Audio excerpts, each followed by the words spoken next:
A group of American soldiers is carrying out a mission in a dangerous war zone. Two enemies nearly catch them by surprise, but the soldiers react fast and take them out. Explosions boom in the distance as the team keeps moving forward, killing anyone who gets too close. They climb a set of stairs to reach a balcony, where the snipers take their positions to fire at enemies from above. The rest of the squad sweeps the building, shooting down every hostile they find. Dozens of men fall one after another until the place is completely clear. The team heads back to the streets, spotting jets flying over the town while they continue firing at foes. But when they turn a corner, they run into an entire enemy squad already in position. The soldiers quickly engage in a heavy shootout, but even though they take down many opponents, the enemy numbers are too great. They choose to pull back. As they retreat, one soldier gets hit, and Rhodey has to carry him. The team keeps firing while running, using any cover they can find and taking out more enemies along the way. Rhodey wants to treat his friend's wound, but he's forced to keep shooting to protect them. When he finally checks again, the soldier has already died. Another squad of enemies appears, and the team finds themselves trapped at the end of the street. They use the radio to call for help.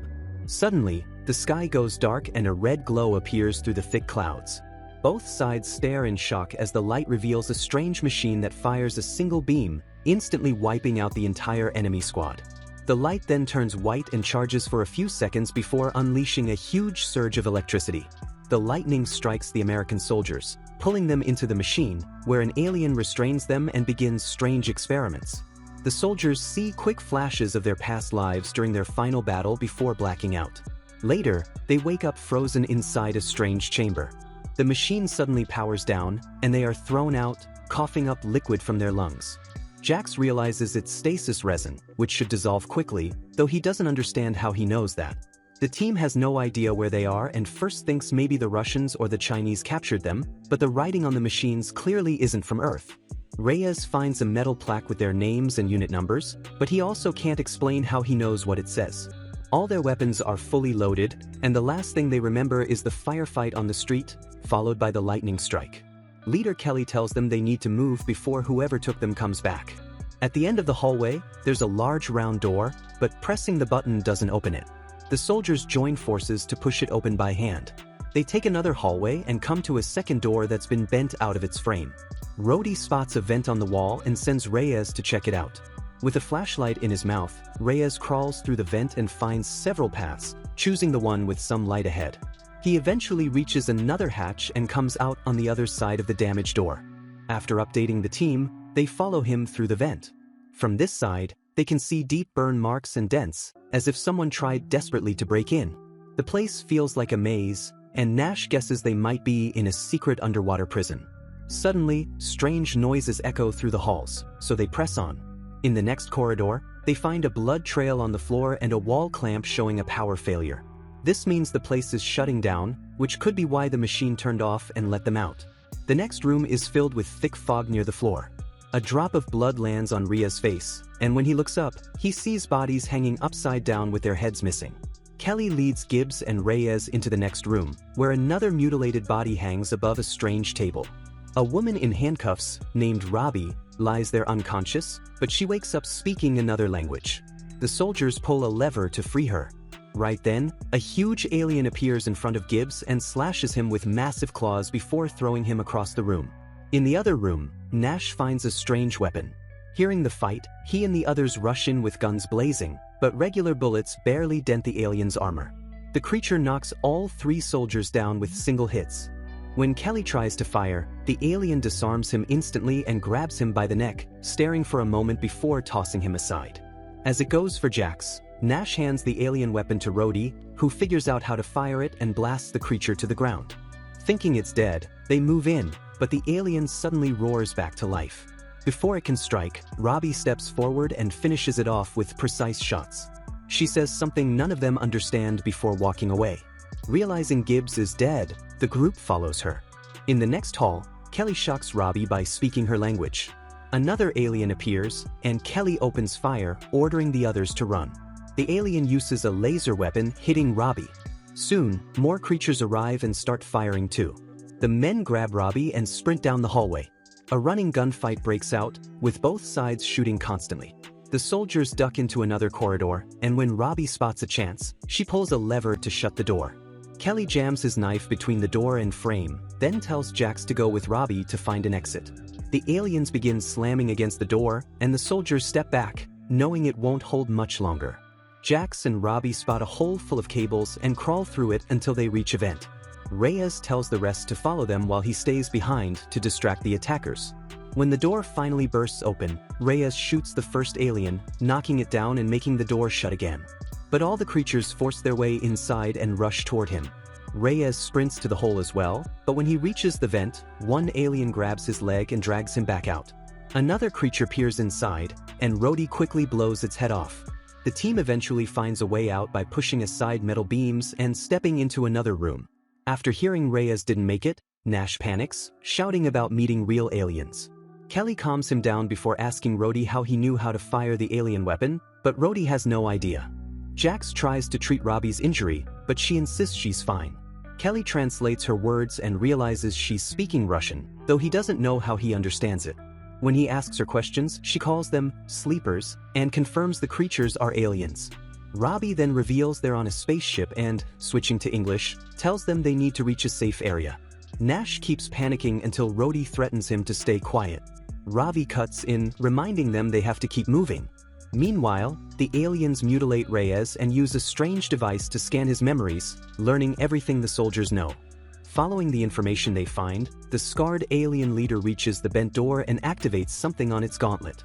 As the group moves through a corridor, Robbie explains the scarred one is in charge and has dozens of creatures under its command.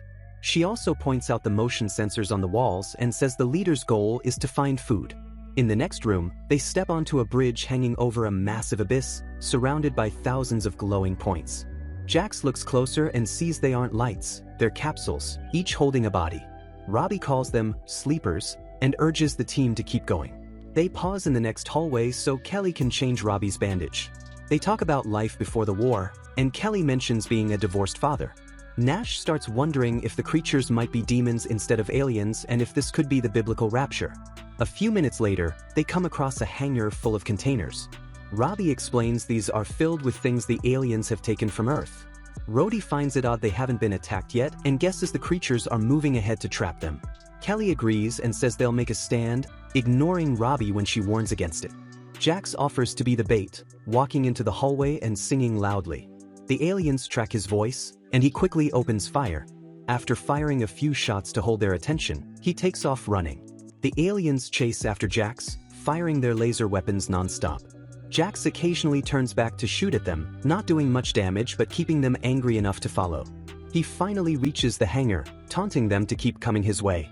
When the creatures run into a dead end, Nash takes a shot from his sniper position and blows one's head off. The rest of the team moves in from all sides, trapping the aliens and taking them down one by one. When it's over, Robbie warns that it was too easy and suspects it might be a setup. Right then, another squad of aliens storms into the hangar. The team opens fire immediately, but this time the aliens have heavy shields, making it impossible for even Nash to land a hit. They all start running as Nash jumps from container to container until he meets back up with his squad. They race toward the exit, but Jax is suddenly shot in the back and killed instantly. An enraged Nash shoots the alien responsible right in the head. The 4 remaining soldiers dash out of the hangar into a hallway, taking cover to fire back until Robbie spots a lever to shut the door. More aliens approach from the other side, so the team dives through a hatch in the wall. They slide down a tunnel and fall into a pit filled with skeletons and rotting bodies. The stench is so awful it makes a few of them vomit. When Nash begins to panic, Kelly forces him to quiet down. A voice suddenly calls out from above, and Robbie looks up to see her mother, Anya, who tosses down a rope. Robbie climbs up, and the 2 women hug tightly. The soldiers climb up too, and Kelly notices Anya's uniform shows she's a Russian soldier. She leads them through the halls, carefully avoiding the wall sensors, until they reach a floor hatch. They climb down into a basement, and Anya locks the door behind them. The walls are covered with artwork. Kelly explains how his team woke up, and Anya tells them this is a trophy room. They only escaped because the machines malfunctioned. She's lost track of time since being captured but guesses she's been here for 20 or 30 years. The soldiers realize Robbie was born on the ship. Anya then explains there was an alien invasion. Voyager 1 carried a map meant to invite friendly life to Earth, but instead these hostile creatures found it and used it to attack. First, they kidnapped the world's top military minds and linked alien devices to human brains to steal battle strategies, meaning the soldiers were trapped in the machines for decades. The strange dreams they experienced were war simulations used to study human combat tactics. This knowledge allowed the aliens to conquer Earth in just weeks. The mental link worked both ways, which is how the soldiers learned new skills, what Anya calls gifts. The ship is carrying all the spoils of war back to the aliens' home planet. Robbie's father sabotaged the reactor, which is why the machines failed. Normally, Anya avoids working with sleepers, which is how she survived this long. But her own squad died during the sabotage mission, and now she needs the soldiers' help. Her gift is being able to hear the creatures from far away and understand their language. She's overheard them planning to repair the communications relay. If they contact their home world, more alien forces will arrive, so they must stop it. The soldiers take a break, and Nash says they might never return home. Kelly looks at a photo of his daughter, realizing she'd be around 40 years old by now, if she's still alive, making Rhodey think of his own kids. The group agrees to fight and works with Anya to form a plan. They estimate about 24 aliens remain, with their stronghold on the top deck. The vents can get them there, though the aliens will detect them the moment they enter. Thankfully, Anya has plenty of explosives for them to use. The team crawls through the vents to reach the top deck. Rhodey and Kelly agree to distract the aliens while Nash and the women plant the bombs. Anya also hands Kelly a stolen gauntlet that can create a shield. They split up, and Nash's group reaches the main room, watching the alien guards from a balcony. In another hallway, Kelly and Rhodey spot a sensor stained with blood and start looking for a second one. Before long, an alien receives an alert on its gauntlet.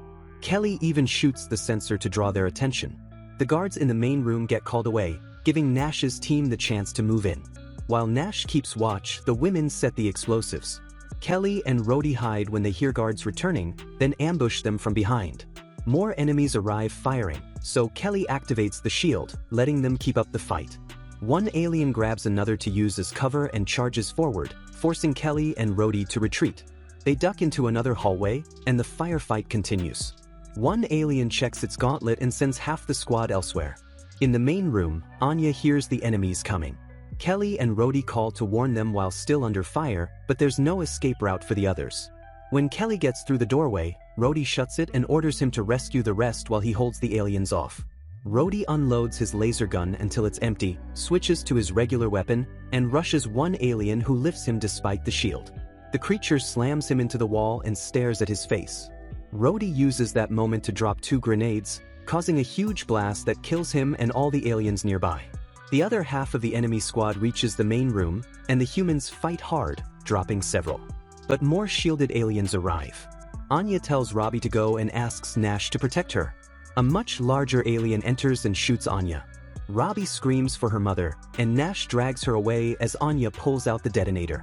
The bombs explode, destroying the room, the giant machine, and all aliens in it. In the hallway, Nash spots more enemies and hides Robbie in a hatch. He yells while running so they'll chase him instead. At a dead end, he sings Jax's song, shooting as many as he can. He considers using his explosives but decides to keep fighting with his gun. When it's quiet, Robbie comes out, only to find an alien nearby. Meanwhile, Kelly stumbles upon a room full of humans locked in cells, begging for help. Before he can act, an alien knocks him out. He dreams of his daughter living happily on Earth, until the aliens take her too. Kelly wakes in a cell, with Robbie in the one beside him. She tells him the others didn't survive. Aliens enter, grab Kelly by the neck, and drag him to the strange table from before, hanging him upside down. One alien pulls out a blade but spots Nash hiding inside the table. Nash shoots it in the head, killing it instantly. The two move through the hallways, taking down any enemy in their way. They reach the cells and Kelly frees the prisoners. As more aliens appear, Nash mows them down with a laser gun until everyone is out. The group seals the door and flees with Robbie. The aliens catch up, forcing them to take cover and fire back. Ammo runs low, so Nash tosses all his grenades and Kelly shuts the door before the explosion can harm them. Nash leans on a door, celebrating, when suddenly a blade stabs through him. The alien leader enters. Kelly orders Robbie to run, then distracts the creature. They fight with blades, but the alien keeps knocking Kelly down, even slamming him into the ceiling. The alien throws its sword, forcing Kelly to dodge, then activates its shield to bash him. It retrieves its weapon and charges, but Kelly slams the door as it passes through, crushing it to death. Moments later, Kelly finds Robbie hiding. They step outside together and see they're back on Earth. Now nothing but a wasteland. Make sure to subscribe and turn on notifications so you can watch more videos like this. Thanks for watching.